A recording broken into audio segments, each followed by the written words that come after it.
process itself has been definitely gradual. It's not, you know, say that Shahada and all of a sudden you're Muslim and you're practicing, and that's it.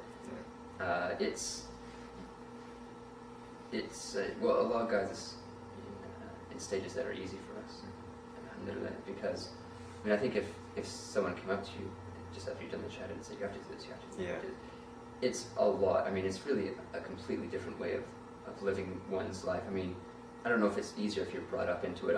I've never experienced it, but I know, when I was 20, 20 when I converted. By that point, you have a very set way of life, and you have your own religious practices and beliefs and your way of viewing the world. And so it takes a long time and a lot of effort to get out of those habits and to completely change your life, which Islam really requires, that you really reevaluate your concept of the world and of life. And so to do it all at once would be too much, and I'm sure people would kind of bog headed and say, well, no, I can't handle this. But alhamdulillah, Allah showed me or gave me guidance and knowledge in stages. Like, for example, with prayers.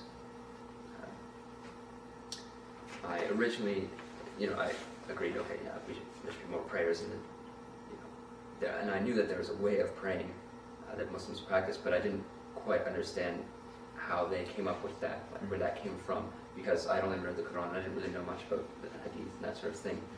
And so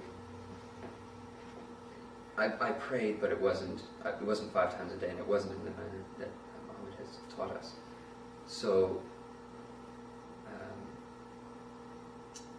but it got me used to praying more often, more frequently, and with a little bit more sincerity. And then, once I was comfortable with that, I realized, in my second reading of the Quran, oh yeah, okay, it does say that there are 5 times a day when you should be praying. It's not in one spot, here they are in the list, but so once I realized that, okay, now I'm going to pray 5 times a day, still in my own kind of format. But then once I became comfortable with that, then I found out how one prays properly, and then I wasn't praying at the specific times during the day. So then, I had this inspiration, I guess, or some sort of guidance, where one day I just sort of realized that, if I'm living my life or my scheduling my life around my daily tasks and needs, and going to the movies and dinners with my friends and working on a job, and making my prayers fit in with that schedule, kind of fitting them in wherever they would fit. That wasn't the right way to be, because essentially I'm saying that going to the movies with my friends and these sorts of things are more important to me than Allah, and praising and thanking Allah. And so once I realized that, I said, well, no, I have to change my life. I have to live first by Allah and schedule my life on that, and then everything else comes secondary. So, things like that. It's a very gradual process of you get used to this, and then you get used to this, and then you get used to this, and I still have a long way to go. There's still a lot that I don't know of. But do you find it now that it's a bit easier to plan your day, a bit easier to go with your daily ibadat or religious duties, now that you've understood that Allah subhanahu wa ta'ala comes first and everything else comes after? Do you find things a bit easier? Yeah, absolutely. At first, it required conscious effort to plan, to say, no, I'm not going to go to dinner right now. My friends would say, hey, let's come to dinner. Oh yeah, okay. Oh, no, I can't. Yeah. Gotta pray. But now, after a little while of doing that, now it's second nature to me, and it's, I just don't plan things at specific times, and it's what feels right, and this is the way I should be living. Alhamdulillah. How is it that the community of brothers and sisters, and how have they been accepting towards you, and how has your opinion of them been as you've come to Islam?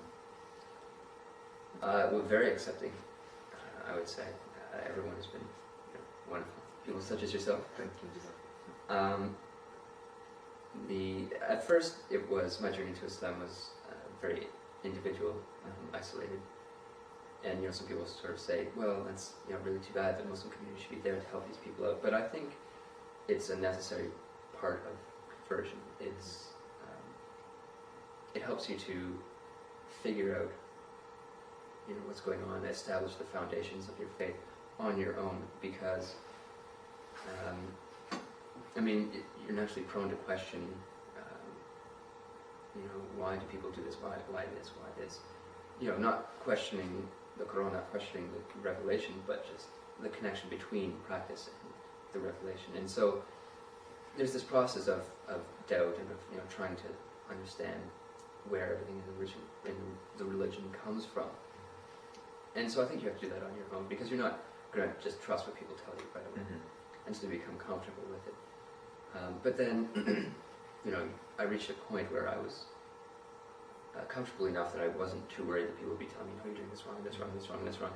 And I needed that support group to strengthen my iman, my deen, and to live a more Muslim life, because I'm surrounded by my friends who are not Muslim, and it's very difficult to live a really proper Muslim life when you're constantly fighting with the traditions of your society and the way people do things. And so once I became comfortable with religion, then it was I needed that kind of support group of the Muslims. And once I came and joined the MSA and started going to the mosque, and that's my life has definitely changed from that point, and I've become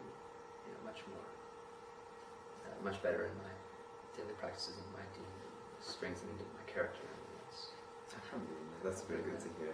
Now that I guess on the second part of your journey, this is after you accepted the Shahada, how have the things you have seen and come across after your acceptance, how has your journey been after accepting Islam? Well, as I said before, it's been like realizing a world that